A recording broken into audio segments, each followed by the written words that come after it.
Metsien taloudellinen hyödyntäminen on osa verenperintöämme. Suomalaiset ovat vuosisatojen ajan hakanneet ja korjanneet puuta talon rakentamiseen, tarve-esineiksi, polttopuuksi ja sitten myös puuteollisuuden raaka-aineeksi, erityisesti sahalaitoksille ja sellu- ja paperitehtaille. Aikojen alussa metsistä haettiin usein vain käyttötarkoitukseen sopivimmat puut, mutta teollisen tuotannon yleistyessä metsiä alettiin hakata järjestelmällisesti metsäkuvio kerrallaan. Ensin apuväline olivat kirves ja hevonen, myöhemmin saha, moottorisaha ja traktori ja 1900-luvun loppupuolta lähtien täysin koneellisesti puunkorjuu, jonka keskiössä ovat puun kaatava, karsiva ja katkova hakkuukone sekä tukit tienvarteen kuljettava kuormatraktori. Puunkorjuu voidaan suorittaa tänä päivänä hyvin tehokkaasti. Hakkuukone tarttuu metsän laidassa puuhun, käyttää yhden puun prosessoimiseen noin 1 minuutin ja saa savottansa valmiiksi tehokkaasti usein 1-2 päivän aikana. On kyseessä sitten harvennushakkuu, poimintahakkuu tai päätehakkuu. Suomi on metsäkoneen valmistuksen johtava maa maailmassa ja tästä klusterista voimme olla hyvin ylpeitä. Metsille ja metsien hyödyntämiselle asetetaan tänä päivänä yhä kasvavia odotuksia. Metsien kestävä käyttö ei ole pelkästään puustopääoman säilyttämistä, vaan metsätalouden tulee ottaa huomioon myös eliölajiston määrä, alkuperäisen lajiston koostumuksen säilyttäminen, metsien virkistyskäyttö sekä metsien vaikutukset ilmakehän hiilitasapainoon. Puunkorjuoperaatio tulisi toteuttaa niin, ettei jäävää puustoa turmella eikä metsän elinvoimaisuuden kannalta ratkaisevan tärkeää metsämaata vaurioiteta liikaa. Puun taloudellinen hyödyntäminen tulisi tehdä maksimaalisella tavalla. Puu ei ole vain sahatavaraa ja sellua, vaan se on entistä useammin myös pitkällä jalostettu biotuote, käyttöesine, tekstiili, bioneste tai kaasu tai vaikkapa lääke- ja kemianteollisuuden raaka-aine. Yhdestä puunkorjuukohteesta voidaan hakata jopa 10 erilaista tuoteryhmää eli puutavaralajia. Jokainen näistä muodostaa oman toimitusketjun metsästä tehtaalle ja arvoketjun puun prosessoinnin kautta tuotteen loppukäyttäjälle. Entistä älykkäämpi monitavoitteinen puunkorjuu on mahdollista toteuttaa. Käytän tästä termiä täsmäpuukorjuu.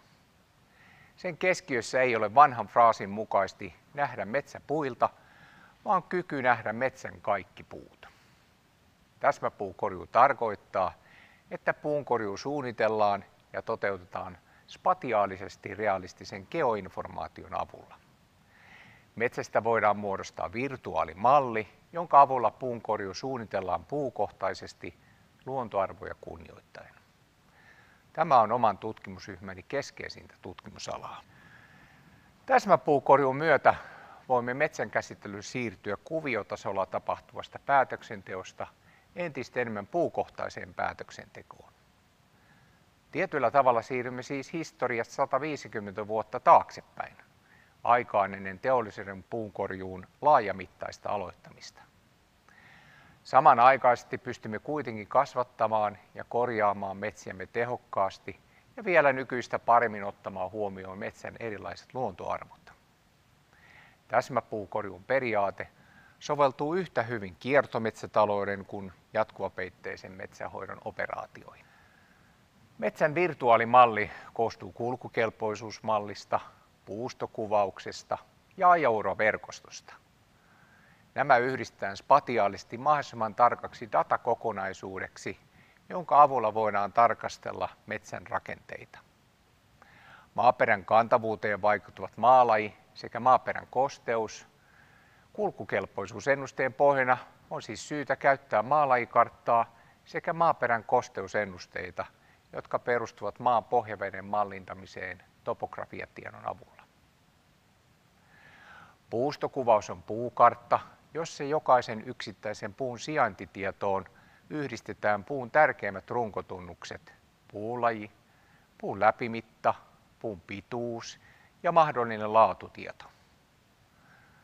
Puustokartan muodostamiseen käytetään tiheäpulssista laserkeilausaineistoa tai droonikuvausta.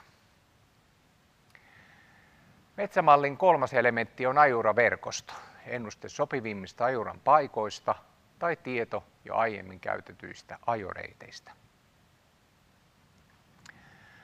Valmista metsän virtuaalimallia voimme käyttää hyvin monella eri tavalla.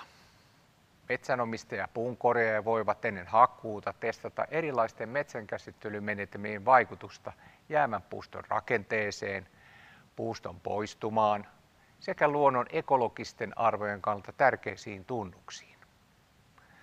Puuraakainen ostajat voivat tarkan puustokuvauksen ja katkonaunohjauksen simuloinnin avulla tarkentaa puroaikeen allokaatioita siten, että puuston arvosaanto maksimoituu ja puutavaran kuljetuksen aiheuttamat kustannukset ja päästöt voidaan minimoida. Täsmäpuukorjuu. Puunkorjuun suunnittelu spatiaalisesti realistisen geoinformaation avulla avaa reitin myös automaation ja robotisaation maailmaan. Kehityksessä olevan suunnittelutyökalun avulla voimme myös tutkia metsäkoneen autonomista työskentelyä. Metsäympäristö on varmasti yksi haastavampia paikkoja robotiikan kehittymiselle. Satelliitteihin pohjautuva koneen täsmällinen paikantaminen on hyvin hankalaa peitteisen metsän alla.